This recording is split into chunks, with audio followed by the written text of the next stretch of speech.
I can't put my finger on it. Why does GT hold such a special place in my heart? By all accounts, it has a lot of critics, and in some of those cases, rightly so.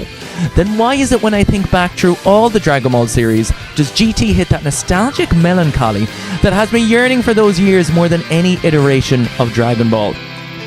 I grew up with the bombastic, action-packed Dragon Ball Z on Toonami like the rest of my 30-something-year-old counterparts. Yes, we are getting old. And when that final episode of Dragon Ball Z aired, where Goku took Oob off to train, left an ambiguous finale that was left full of hope and room for the future in the series. In that sense, it didn't feel like so much of a goodbye, but a see you later.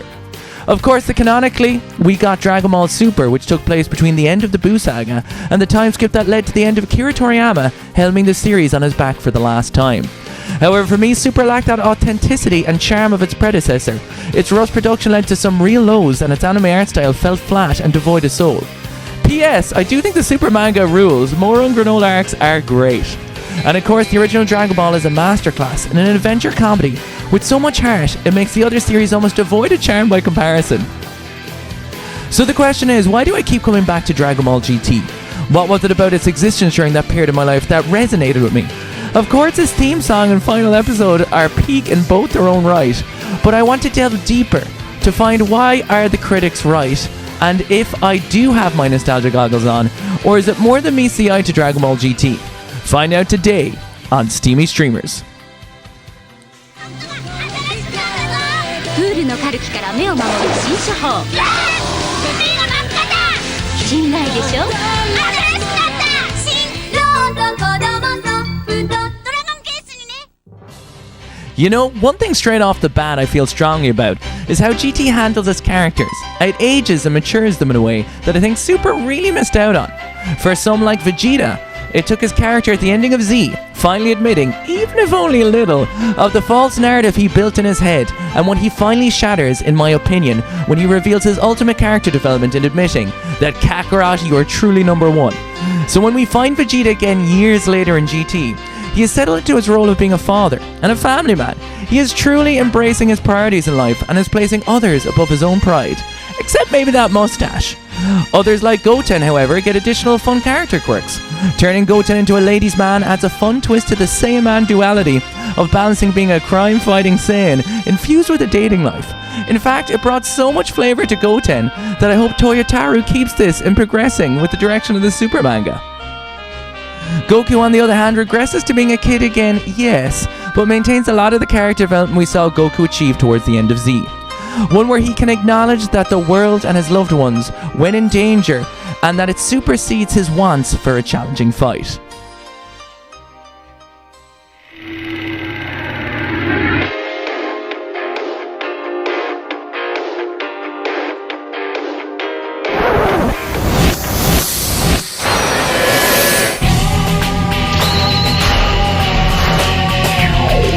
Step into the grand tour, Dragon Ball GT. Step into the grand tour, Dragon Ball GT. Well, okay, story-wise, I can freely admit that a lot of these sagas were not executed very well. However, this is a video about what I admire about GT, as I think it gets too much flack, but I digress.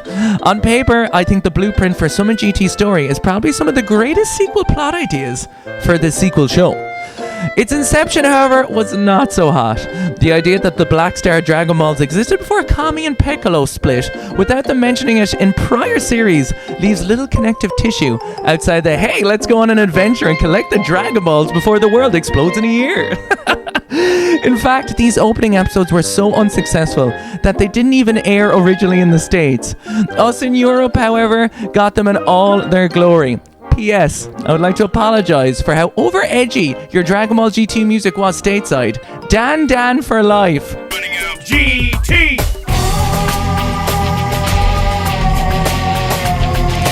Okay, but to be fair, what these opening episodes lacked in a confused identity of, hey, is this original Dragon Ball or are we doing a sequel to Z, led up to a hear me out, I think kinda genius idea. So Goku, Trunks and Pan fight General Rilt on Robo Planet while collecting the Black Star Dragon Balls, which leads to the discovery of Dr. Mew, who, yeah, okay, just like Dr. Giro, has a little fetus creature called Baby that may or may not be trying to destroy the Earth. Okay, in writing this out, I may be wrong about the genius part. But listen, connective tissue is coming. Baby is like a host virus that follows our heroes like it's 2020 all over again and is able to control its host. This leads to Baby doing a whole alien bit and taking over Goten's body on Earth before the Space Z Warriors return, leading to some pretty cool Goten versus Gohan and ultimately versus Vegeta. This in turn finishing up the adventure arc, while setting up for the Baby arc, the second the GT Warriors, always wanted to say that, arrive on Earth. Connective tissue. Find me that in your beloved Dragon Ball Super.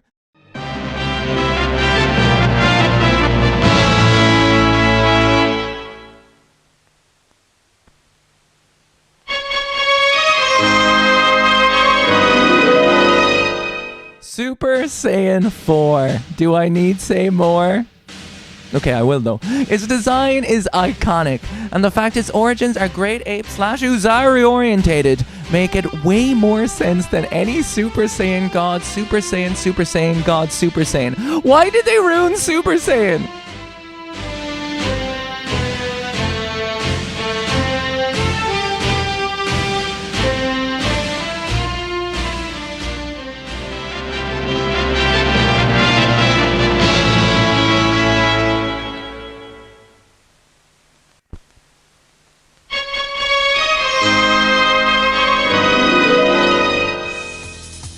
And then there's the Super Android 17 saga. The fan fiction saga is oof. Or is it? What are you waiting for, you coward? Are you scared to die or what? If you're gonna do it, get it over with. Come on! To cap off this Grand Tour, by the way, does GT actually stand for Grand Tour, or was that America thing? Another incredible story idea is the Dragon Balls cracking from overuse. Again, this connective tissue of consequence. Which, I mean, in turn, the Dragon Balls are inert.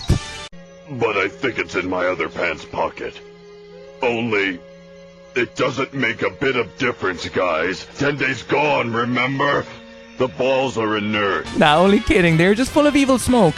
But for real, for a show called Dragon Ball, and for each of the 7 Dragon Balls to become an evil dragon that the GT Warriors have to defeat is genius. Now, was all this paced and portrayed well? Not exactly.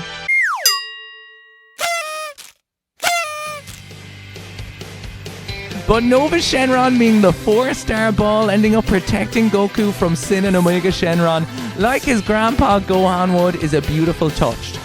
Also, Super Saiyan 4 Gogeta, Super Saiyan 4 Vegeta. That is all. Also, can we agree that the last Spirit Bomb was the best Spirit Bomb we get in all of Dragon Ball? And that scene where Vegeta's arm gets torn asunder by Omega Shenron still sticks to my brain this day. The time is now. What do you say we get started? The 7 Star Dragons hunger for battle. Goku may not be enough. No dragons allowed. Can there be another Super Saiyan 4? Watch the never-before-seen episodes of Dragon Ball GT.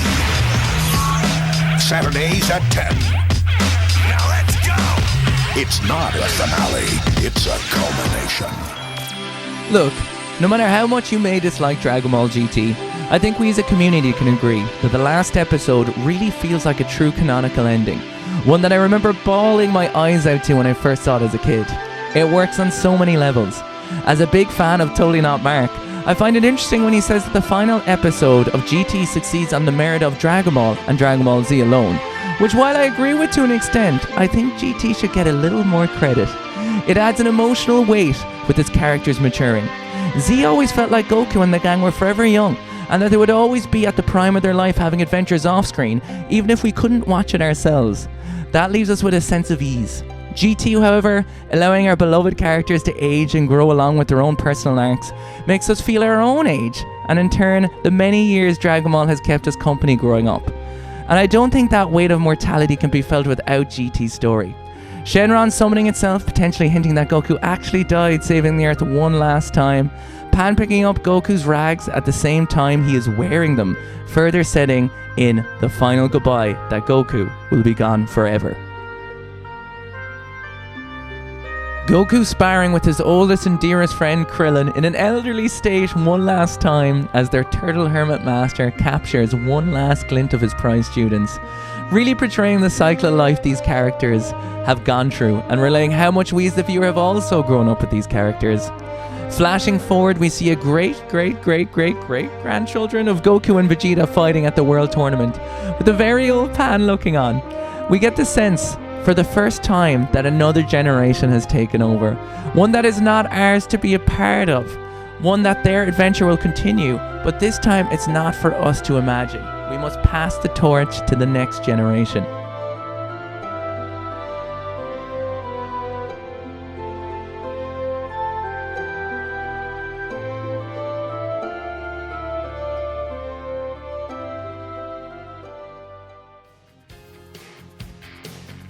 Hey guys, thanks for watching the video. I'd love to hear your thoughts down below of what GT means to you. And this video wasn't made to be taken too seriously, so if you hate GT, more power to you. But I just wanted to share my thoughts and give a little love to it. If you did enjoy this, you can check out my streams at kick.com/Damie_streamers. And until then, chat to you soon.